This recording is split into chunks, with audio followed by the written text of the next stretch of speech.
বিদেশীৰ সন্দেহত প্ৰকৃত ভাৰতীয় নাগৰিকক হাৰাশাস্তি বন্ধ কৰাৰ দাবীত ধুবুৰীত আজি AIUDFৰ প্ৰতিবাদ।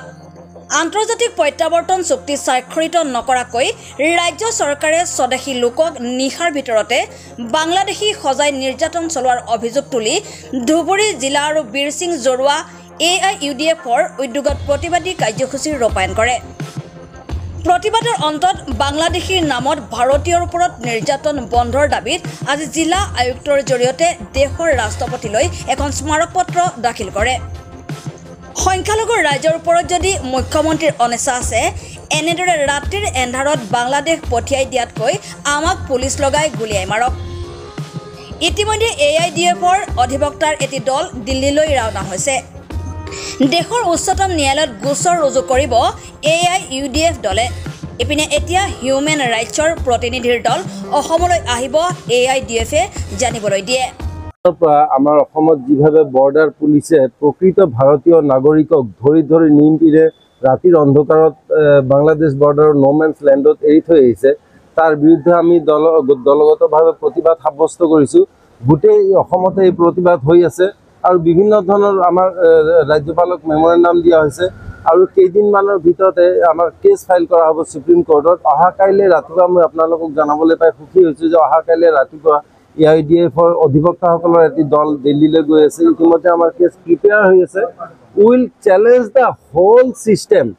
ফৰেনাৰ্ছ ট্ৰিবিউনেলত যেভাবে হয়তোবা বিচাৰ কৰাৰ ব্যৱস্থা কৰি কিনে মানুহক বিদেশী অথবা ভাৰতীয় ঘোষণা কৰাৰ ব্যৱস্থা আছে, গোটেই চিষ্টেমটোকে চেঞ্জ কৰিম। কাৰণ বৰ্তমান যিটো হৈছে ইটছ বিয়ণ্ড ইমাজিনেশ্যন। ব্ৰিটিছ যুগত আমি শুনিছিলোঁ যে মানুহক যিসকলে স্বাধীনতা সংগ্ৰামী আছিল তেওঁলোকক ধৰি কালাপানীত হেৰি কৰিছিলে, শাস্তি দিবলৈ নিৰ্বাসন দিছিলে, কিন্তু তাতো তেওঁলোকৰ থকা ব্যৱস্থা আছিলে, খোৱা ব্যৱস্থা আছিলে। অসুস্থ হ'লে কয়দীসকল, ব্ৰিটিছ বিৰোধী কয়দীসকলৰ ডক্টৰৰ চিকিৎসাৰ ব্যৱস্থা আছিলে। কিন্তু আজি ভাৰতৰ হেৰি কি কয় অসমৰ বৰ্ডাৰ পুলিচে ভাৰতীয় নাগৰিকক কি কৰিছে, আপোনাৰ নো মেন্স লেণ্ডত থৈ আহিছে।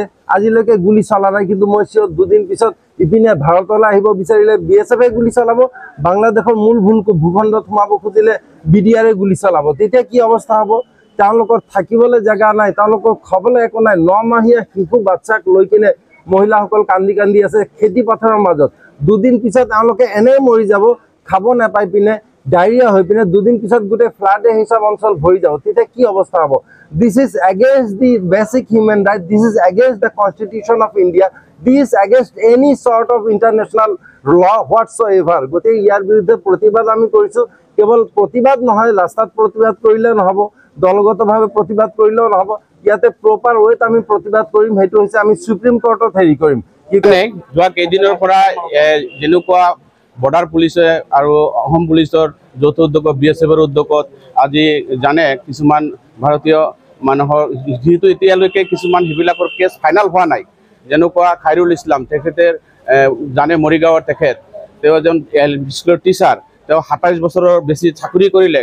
এই অসম গভৰ্ণমেণ্টে তেখেতক চাকৰি দিছে, তেওঁ চাকৰি কৰা অৱস্থাত তেওঁ যদি এটা কোৰ্টৰ পৰা হয়তো তেওঁক ফৰেনাৰ কৰিব পাৰে, তেওঁ সুপ্ৰিম কোৰ্টত চেলেঞ্জত আছে। সুপ্ৰিম কোৰ্টে এতিয়ালৈকে যিটো কেছে মানে কোনো ডিচিশ্যন অহা নাই, সেইজন মানুহক কেনেকৈ এই গভৰ্ণমেণ্টে, এই BJP স্বৈৰাচাৰী শাসনে কেনেকৈ তেওঁক নো মেন্স লেণ্ডৰ বৰ্ডাৰত ৰাতিৰ এন্ধাৰত বেকপুচ কৰি দি আহিলে। আৰু যদি আমি বেকপুচ ছিষ্টেমত যাওঁ, এইটো এনেকুৱা ছিষ্টেম নহয় যে বেকপুচ মানে সংবিধানত এনেকুৱা নিয়ম নাই। যদি মানুহজন তাৰ পৰা আহিছে তেতিয়াহে বেকপুচ কৰিব পাৰে, কিন্তু তাৰ পৰা অহা বুলি কোনো ধৰণৰ ডকুমেণ্টছ কিন্তু অসম গভৰ্ণমেণ্টৰ হাতত নাই বা ট্ৰিবিউনেলৰ হাতত নাই। গতিকে এইবিলাক অনৈতিকভাৱে স্বৈৰাচাৰীভাৱে এইবিলাক কাম কৰি আছে।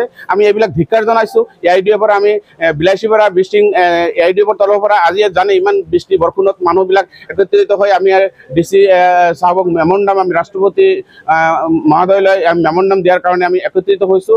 এইবিলাক কাৰ্য আমি তীব্ৰ নিন্দা গৰিহণা জগাইছোঁ। আৰু news desk report, Suhana live.